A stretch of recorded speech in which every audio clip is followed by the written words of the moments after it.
आप कैसे आपको ये पता चलेगा कि मैं मर गया हूँ? इंसान जब मर जाता है तो मरने के बाद इंसान को कैसे पता चलता है कि मैं मर गया हूँ? क्योंकि मरने के बाद तो फिर ज़िंदा होते हैं, तो कब्र में होते हैं, तो फिर कैसे फ़ील होता है कि हम मर गए हैं? तो आइए मैं आपको बताता हूँ। सोने जा रहा था तो मौत की याद आ गई, सोचिए आपसे बात कर लेते हैं। तो इंसान जब सोता है तो सोते वक़्त अगर सोता है कि कुछ भी करे मर ही जाएगा, जब मरना होगा, कुल्लु नफ्सिन ज़ाइक़तुल मौत। तो इंसान को जब कब्र के अंदर रख दिया जाएगा तो इंसान ये अपने आप में एहसास करेगा कि मैं सोया हूँ, मेरी मौत आ गई है। फिर वो एहसास करेगा कि मुझे नहलाया जा रहा है। फिर उसे लगेगा कि मुझे लोग दफन कर रहे हैं। फिर वो अचानक से चीख उठेगा, फिर चिल्लाने लगेगा, फिर देखेगा अरे मैं तो ज़िंदा हूँ। तो वो ऐसा समझेगा कि हमने एक बुरा ख्वाब से वापस आया है। फिर थोड़ी देर में देखेगा अरे मेरा कपड़ा कहाँ गया? देखेगा वो तो कफन में लिपटा हुआ है। फिर उसको ये यकीन हो जाएगा कि अब मैं मर चुका हूँ। तो बस ज़िंदगी इतना ही है।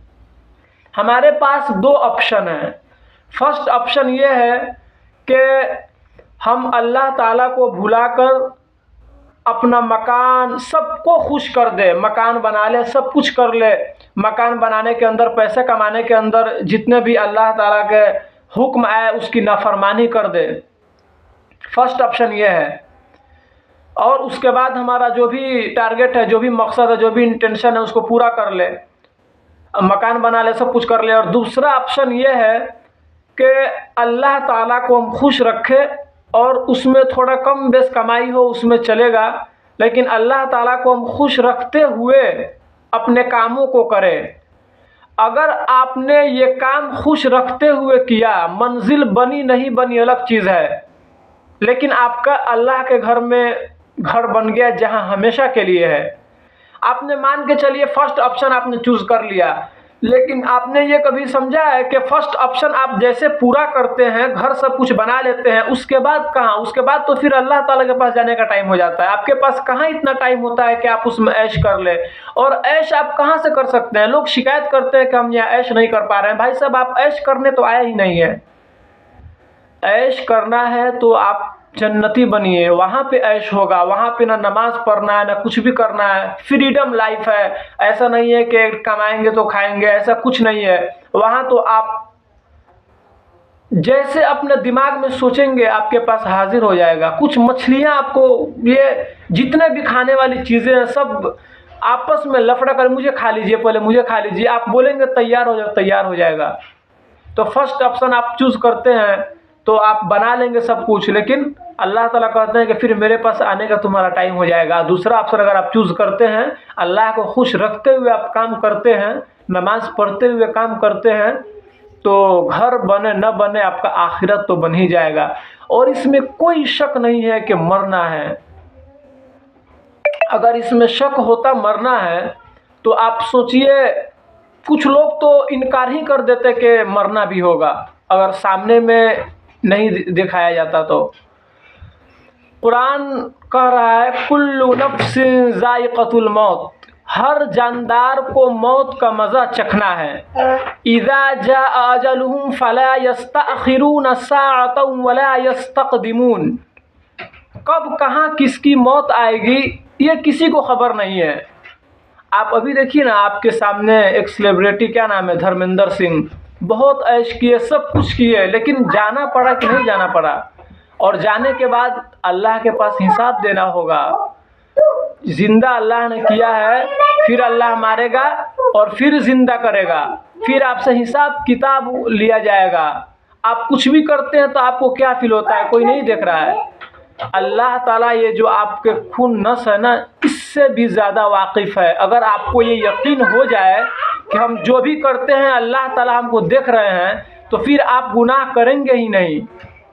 कैसे करेंगे? आप गुनाह करने जाएंगे, आपको ख्याल आ जाएगा कि अल्लाह देख रहा है। हो सकता है उसी वक्त आपकी मौत आ जाए, तो फिर आप क्या करेंगे? देखो खराब करेंगे, फिर आप क्या करेंगे बताइए? तो अपने दिमाग में हमेशा ये रखिए कि मुझे मौत आ सकती है, मौत आ सकती है।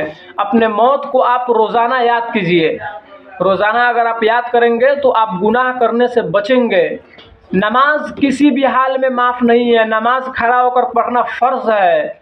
फ़र्ज़ का मतलब होता है कि अगर आप नहीं करेंगे तो आपको गुनाह होगी, लेकिन नमाज होगी नहीं। नमाज खड़ा होकर पढ़ना फ़र्ज़ है, आपने खड़ा होकर नहीं पढ़ा, नमाज नहीं होगी। लेकिन नमाज किसी भी हालत में माफ़ नहीं है। अगर आपकी तबीयत ख़राब है तो आप सो कर पढ़िए, किसी भी हाल में पढ़िए। कुछ माएँ शिकायत करती है कि मेरा बच्चा को मैं जगाता हूँ, सोया रहता है, घर में रहता है, नहीं जाता है। मैं उनसे एक सवाल पूछना चाहता हूँ, अगर आपके घर में आग लग जाए, आप अपने बच्चों को घर से बाहर निकालने की कोशिश करें, वो नहीं निकले तो आप क्या करेंगे? आग में छोड़ देंगे? धक्का मार के, पीट के, कैसे भी करके आप निकालेंगे ना। तो वैसे ही आपका बच्चा तो आग में जल रहा है ना।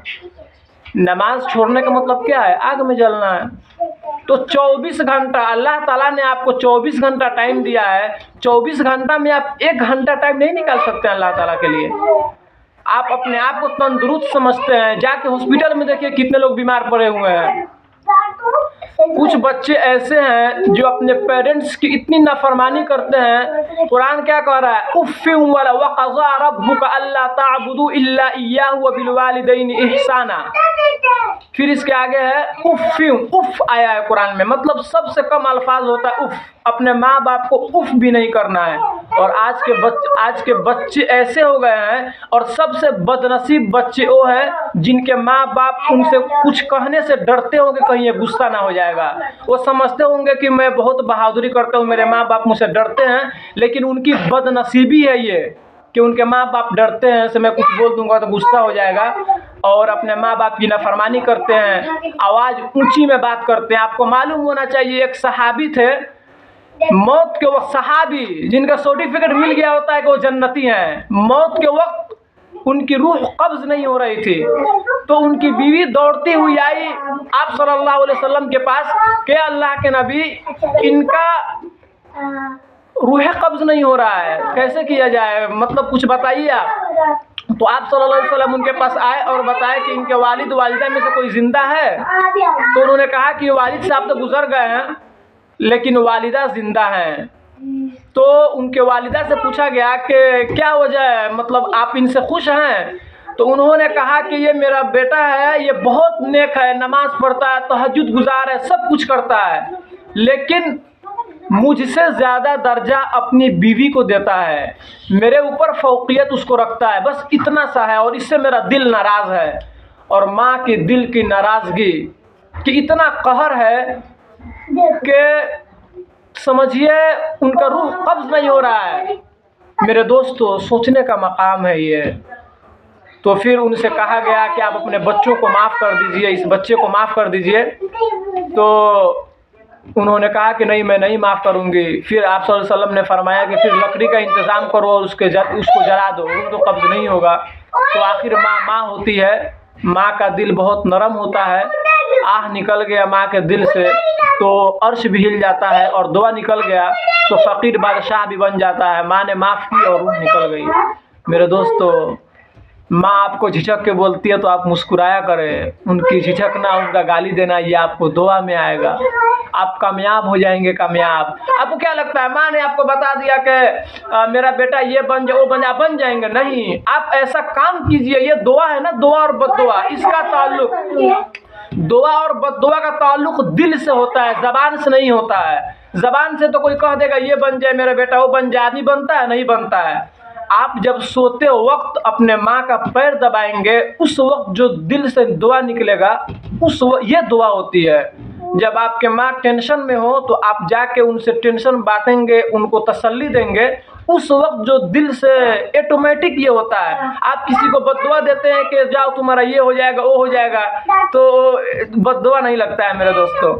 बद्दुआ भी होता है ना, तो आप किसी के दिल को समझिए तकलीफ पहुंचाए, ज़बान से कुछ नहीं निकला, बस दिल तकलीफ में गया, समझिए कि बद्दुआ लग गई।